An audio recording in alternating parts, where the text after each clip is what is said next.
I will show you a small calculation how GST is going to give benefit to us in majority of the cases, in case of goods and in case of some services too.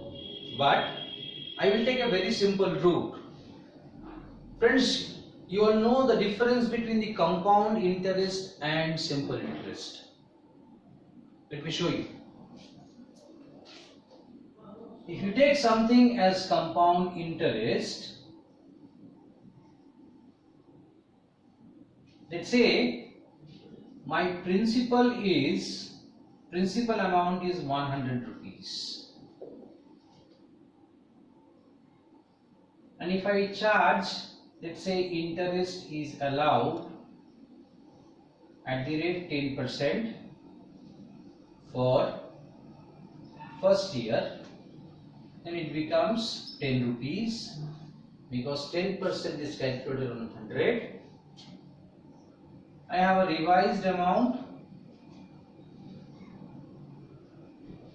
on which interest will be calculated, becomes therefore 110. Now if you take the interest for the second year at the rate 10% per annum, this would then be calculated on 110, it will be 11, and the amount is 121. Therefore, total interest earnings is how much? 10 plus 11, 21 rupees. Compare this with a simple interest calculation.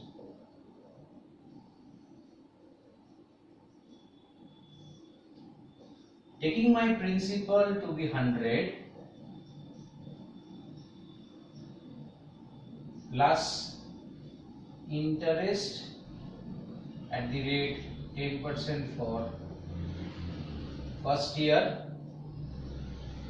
110 plus interest at the rate 10% per annum on rupees 100, again 10 rupees, it gives me total of 120, and my interest earnings over here is 10 plus 10 equal to 20 rupees. So in case of compound interest, my interest earnings is 21. In case of simple interest, my interest earnings is 20. As an investor, as a common man, I will always prefer compound interest, but I will hate to get money in case of simple interest. So this is not the way in which I should get my earnings. Keep this logic compared now. If I put a calculation of, say, cost, I will take it a pre-GST era. If my cost is 100, with that tax 1, let's say tax A at the rate 10% is calculated on 100. This becomes 110 plus tax B is calculated at the rate 10% on 110. This becomes 11. Therefore 121, this is my cost. For whom? For the consumer. It can be for the customer also. What is the comparative analysis? In the post GST era, if my cost is 100, plus, let's say, tax A at the rate 10%, that is 10 rupees, and tax B, if I take it as 10%, it's on 100, this is also on 100.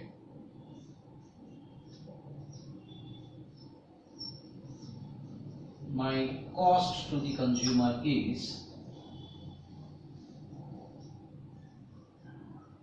120. So, do you prefer to pay a cost of 121, or would you like to pay a cost for 120? The commodity remaining the same, I will always prefer to go in for having a simple tax policy, because this 11 rupees which we are looking over here is nothing but a product of cascading of taxes. You were charged 10% of 100, again you were charged 10% of 10, that's why this became 11 rupees. There is a 1 rupee cascading in case of a compounded type of levy, which is not there in case of a simple type levy. So, I supplement the views that after GST, this is going to be a very simple tax structure, and that's why GST is known as good and simple tax. Does it mean that we are fighting only for decreasing this 1 rupee? The answer is no. Because my earlier tax was, my tax was 21, and GST era this tax is 20. So 1 rupee is a deduction. This is in rupees. But what about percentage? Bring it in percentage. Percentage decrease in cost. 1 upon 21 into 100 is equal to 4.74% decrease. So, we are going to fight for not 1 rupee, but this type of tax compared would give me a cost reduction of about 4.74% in the hands of the consumer.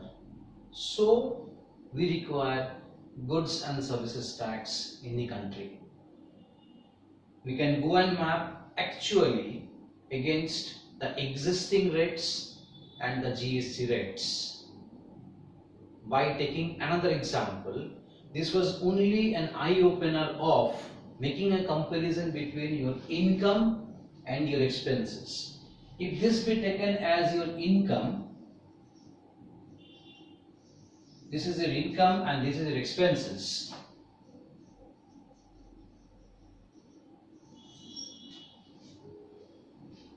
You decide what will you prefer. You will always prefer a compounded levy of income, but you'll always prefer a simple levy of tax in case of your expenses. India is going to move, or India has gone to accept GST in this particular simplified form. So we require GST for our reduction in cost expenses to a great extent, and then resulting into savings, which increases the propensity to consume further, and with such there will be more of consumption, demand, consumption, manufacturing, and the entire economic cycle would start moving again. I'll give you one more example to to clarify it with apple to apple or maybe apple with orange. Because in the pre-GST era, whatever the rates are existing, that I am now going to compare with the post-GST era. So taking the example now, let me again draw that in the pre-GST era,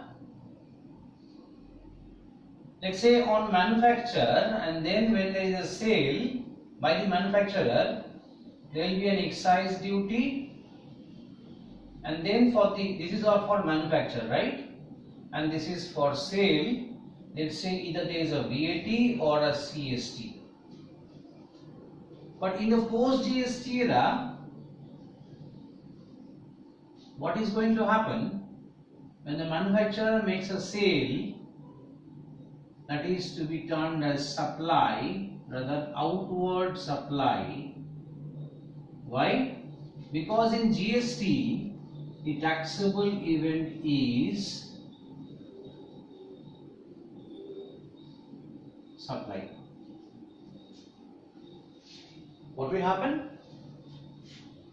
When a manufacturer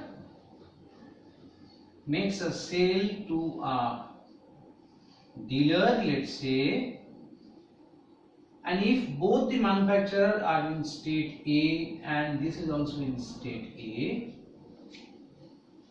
then on this supply they will charge a GST.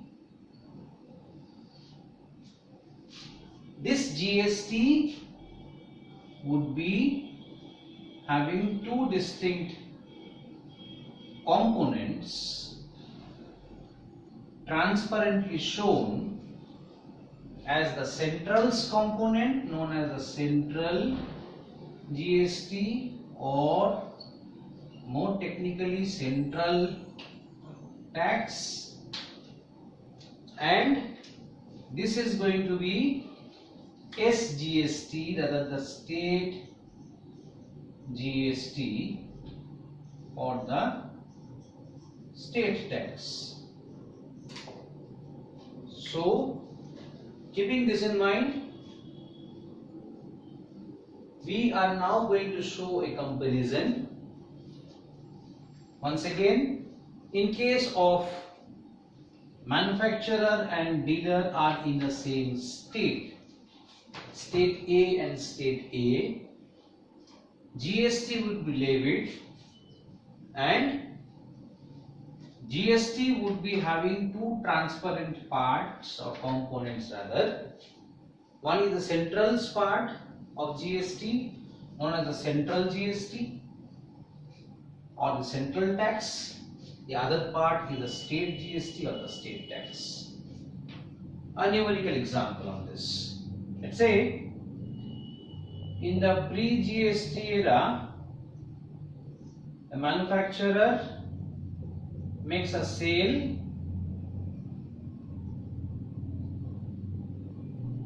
and the cost of manufacture, that is the assessable value for excise duty, is equal to 100. This is the value on which excise duty will be levied. Add excise duty, let's say at the rate 12.5%, 12.50, the value is 112.50, plus let's say value added tax at the rate 14.5% on 112.50 is 16.3125. Therefore, this total is 128.8125, which is like your compound interest. In the post GST era,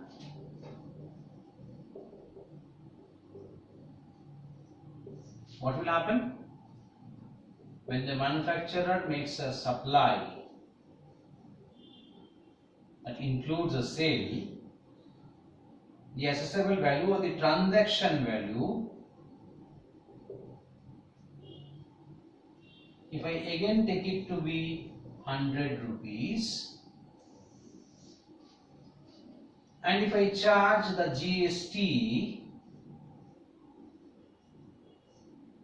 GST will have two distinct components, the CGST and the SGST. Then the question will come, what is the GST rate for these goods?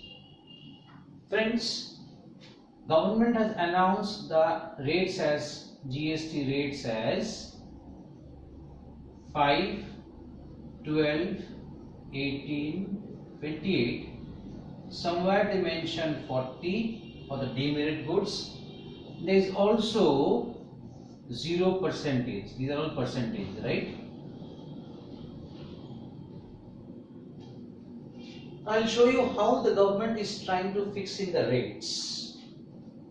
Please take 12.5 and 14.5.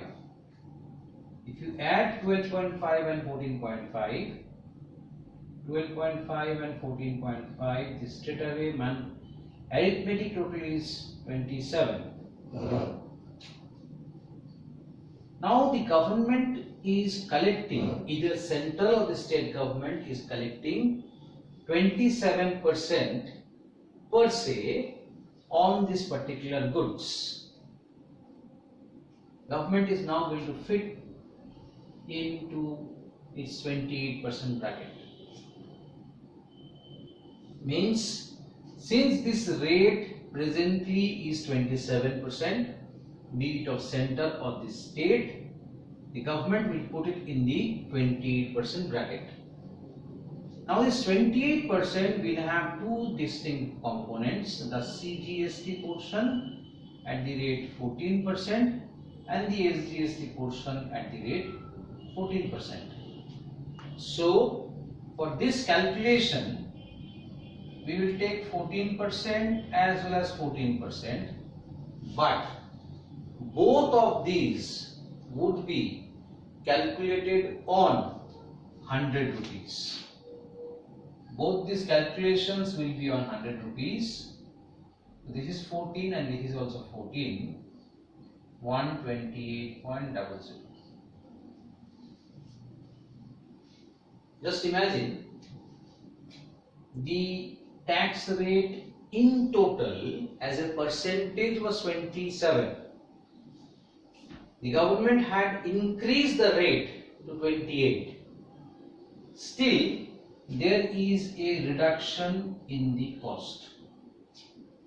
Why? Because of the cascading effect. Tax on tax. What is the reduction? If you check it as a percentage, just check it as a percentage. Pre-GST, the tax was 28.8125. 28 means this one and this one. Less the post GST, that is 28. Therefore, 0.8125 is the reduction. What is the percentage? Percentage is 0.8125 by 28.8125 into 100. This would give me a tax percentage reduction of 2.82%. That means about 3%. We took up the rate by 1%. Still, there is a reduction by 2.82, that is almost 3% in the hands of the consumer.